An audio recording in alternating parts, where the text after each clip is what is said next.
All right, welcome back to the Culture Wave Media Network. I'm one of your hosts, Mark Jacobino. I'm joined by Vinny Albano. Hello, hello. And today we're talking about dandadan episode 5 and episode 6, like Where Are Your Balls and Dangerous Woman Arrives. Those Yes. are the episode titles. Mm. If you're watching this, you know how insane dandadan is, so those titles probably don't shock you. Yeah. So last week we had a more of a slice of life version of dandadan, which was really sweet. It was very relatable, you know. They have this crazy adventure together and then they go back to normal life, and they're both kind of doubting, like, was that just like a fluke, or are we still friends? Do we like each other more than friends? And it's just really sweet. It's really relatable. And then this week's episode, we get into the supernatural aspect of things. We're looking for Okarun's balls again. Yeah. Now they're in a gold ball that the pretty girl at school picked up. She doesn't realize that they're balls, but it's like a golden ball. Yeah.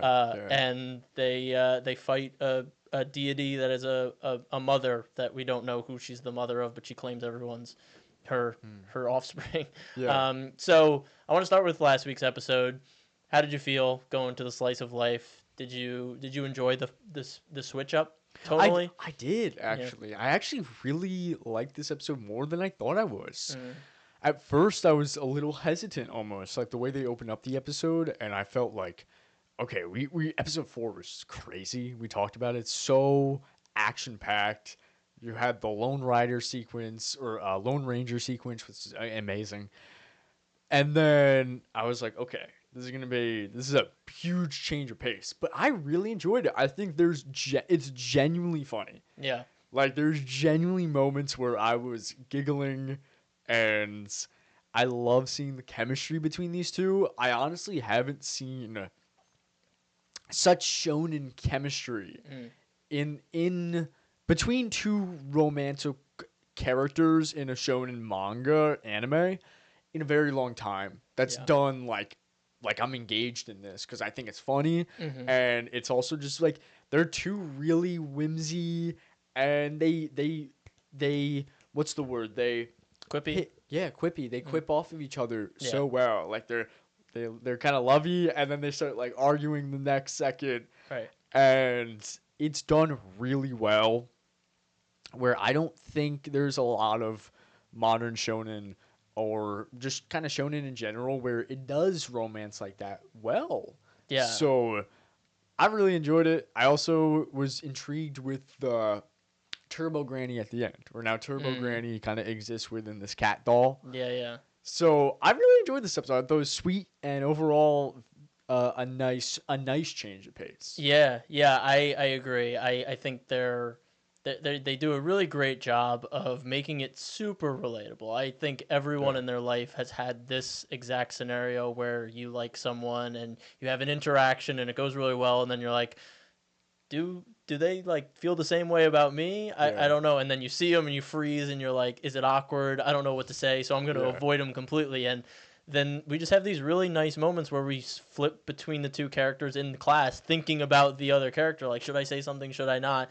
And you're just hoping the whole episode. You're like, just say what you want to say it to each other. And you know, by the end, they reconcile and they talk it out. And it was just a misunderstanding, which it always is. Yeah. And I just thought it was very real, very grounded, and they just go to bat for each other, you know. Like at the end, Momo drops the wash bin on top of the girl who was just using Okarun to up her ego, and she drops it on her, and we're like, all right, we're going home, Okarun, walk me home. And it's really sweet, and it's just it's really great, and it builds the chemistry even more between characters that were already really compatible. And yeah, like you said, in shonen anime today, like, I mean, it's probably gotten better, but it's usually the girl fawns over the guy the whole time, and it's like there's a two-way street, but it's really like the girl's like, oh my god, you're perfect, I love you. But in this, it's, you know, she has attitude. She's like, I don't need him, but I actually do kind of like him, and he's like, I really like her,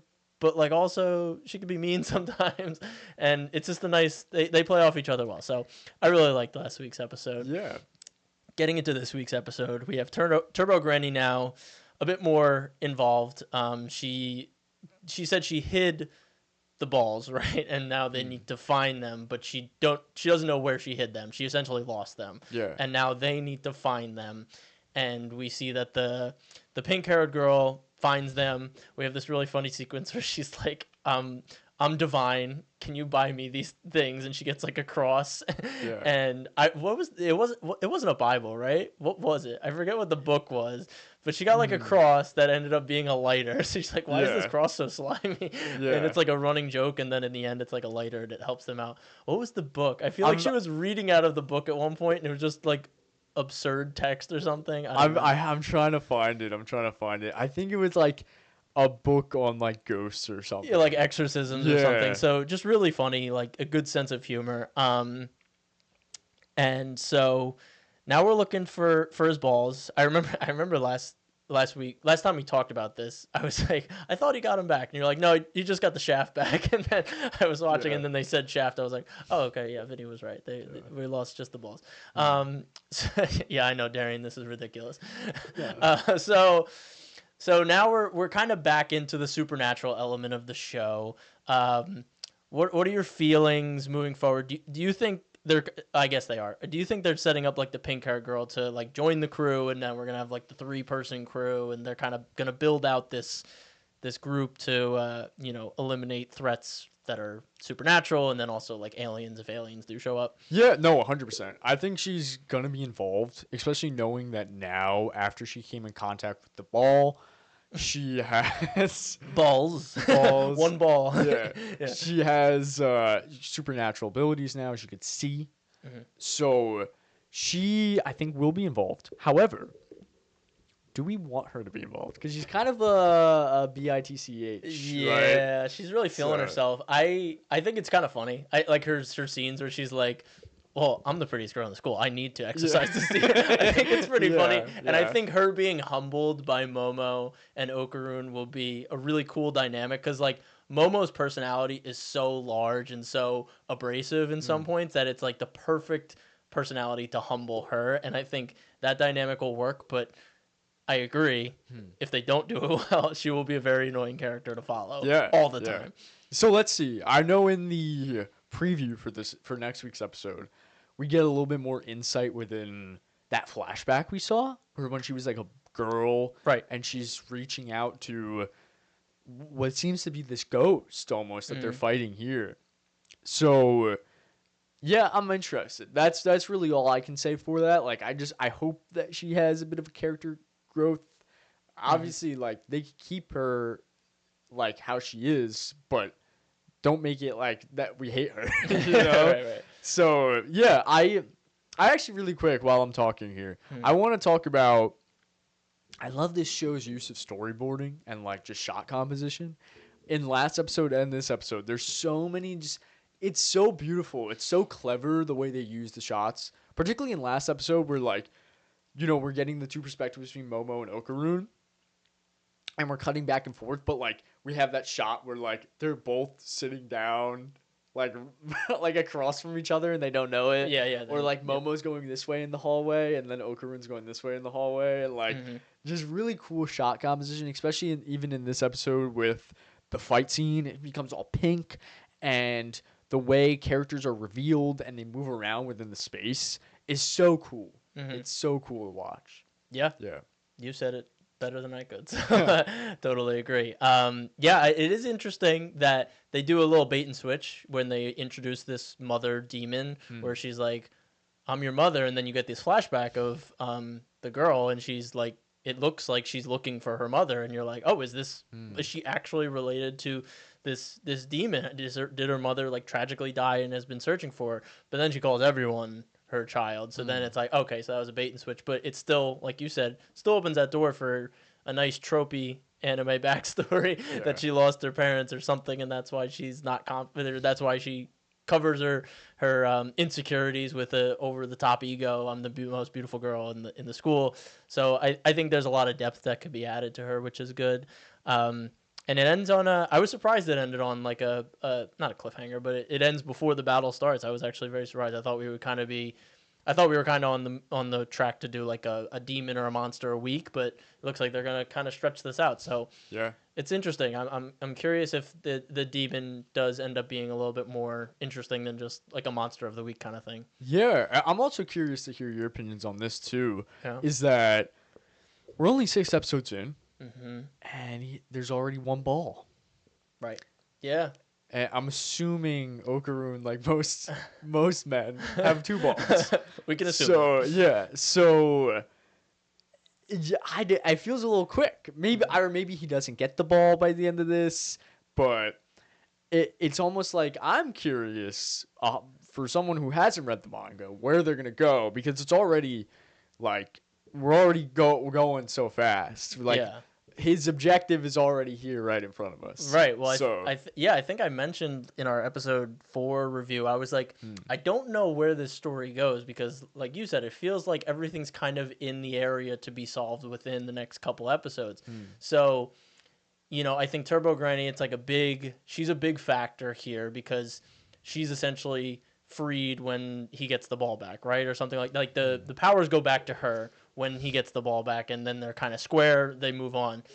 But obviously he needs to keep the powers for him to be able to keep up with Momo and now this new girl. So some sort of agreement must be forged between him and Turbo Granny. I don't know what that turns into. Like I said, do they turn into this demon fighting force that goes around? But a show like this is very interesting because there's no big bad introduced. Like there's no end goal other than to get the balls back. And once you get that, it's like, okay, where do we go from there? So I don't know. yeah. We'll see. Like you said, we're halfway through. Is this slated for 13 episodes? Yeah, it's slated for 12. 12. Okay, Yeah. so we're halfway through the season. Yeah, it's very interesting. I have no idea. It seems like it also seems like a show that could be like, I don't know, like Samurai Champloo or like Cowboy Bebop, where it's just kind of like it just does its thing. It just keeps going, and you're just like following the characters, and that's the fun of the show. And there's no real like center plot line that we're finding or we're trying to find by the end. But yeah, definitely too early to call there. Yeah. Do you like Turbo Granny? Now that she's a cat. I mean, yes, to a degree. I'm interested to hear more about her, like why she became a demon, like how that came to be, and hopefully it'll be like a thing where I learn, like I appreciate her character. Like at first you don't like her because she's the bad guy, and then she becomes like part of the crew. So yeah, I mean, I'm never in anime. I'm never like the guy that loves like the cuddly sidekick that every single one has. Like One Piece has the one. Bleach has Colin, the little demon inside the teddy bear. Like those are never my characters that I go to. But if they could add some depth to her, maybe I'll like her. I don't know. How about you? Yeah, I don't know. I'm like, I do like, even in these 6 episodes, the growth that she has had as an antagonist, right? Because she's terrifying when she's first introduced, and now she's like this cuddly little cat. So, well, it kind of reminds me, and it might just be an anime trope, but it kind of reminds me of like Sukuna, like in season 1 of JJK. Like obviously way more overpowered and way more sadistic, but he becomes like this piece of our main character, and you like it. You at first you don't like him because he's terrifying and he tries to kill our main characters, but then in a couple episodes when you take away his powers and he's just kind of a talking piece in their ear, you start to like him because you appreciate his personality. It feels like the same thing here with Turbo Granny. Like she doesn't have her powers, so she can't be an asshole, and you start to like her because she can't be an asshole. But if she does get her powers back, does she become that asshole again? Who knows? Yeah, who knows? It's too early to say, but I'm having a lot of fun with it thus far. It's a fun show. It's definitely a fun show to talk about. That's all I got for these 2 episodes. If you're good. Yeah, I don't really have much else to say. I'll probably the only thing I have to say is I really just the cast of characters is so solid. It's so solid. I know we already kind of mentioned this, but like Momo is great, but even like because now I thought of this now that we brought up Turbo Granny. I love other grandma. Like, don't get me started on the other grandma. Crazy. She's great. Like I love she doesn't feel like a grandma. She's very youthful. But True. Yeah. But she's great. Like I love her personality. I love how she's kind of a wise ass in a way. Yeah. Right? She's like she talks to Okarun. She's like, "Show me your balls. Let me see them." and then Okarun's like, "No, what are you talking about?" And she goes, "Let me see them. Drop those pants." I thought that was very funny. And then also Okarun too. Like you mentioned before how like typically in shonen, right, you have like this perfect main character and he's this beautiful boy and Ichigo Kurosaki and like Light Yagami, even though Yeah. Light's antagonist, but Yeah. like Right. you have like these perfect male characters. But Okarun he's a nerd and like he's a geeky guy, and no one really likes him. But like I like him. I like. Exactly, and I love the fact that we can relate to Okarun in a sense that other shonen protagonists you can't, right? And Momo with her, like you mentioned, outgoing personality bounces off that so well. It kind of reminds me of. Have you seen Mob Psycho? Yeah. Yeah, I love Shigeo. I love Mob. Not like Mob exactly, but in the same vein of a very like introverted Yeah, kid. definitely. And I really appreciate that. That's all I gotta say. But, Cool. yeah. All right. Well, we'll be talking about it week to week. No worries there. We'll be back talking about this week to week. If you like this content, we're always talking about animation here. We'll be talking about Arcane Season 2. We talked about Uzumaki, unfortunately. And we'll be talking about a bunch of new animated projects coming out, like the Lord of the Rings movie in December. So definitely stay tuned. Follow us on all of our Instagram, Twitter, Facebook handles. They're all in the description, all below. And yeah, definitely don't forget to subscribe. We appreciate you being here, and we hope you come back. And I've been Mark Jacobino. And it's been Vinny Albano. And we'll see you next time. This is the culture.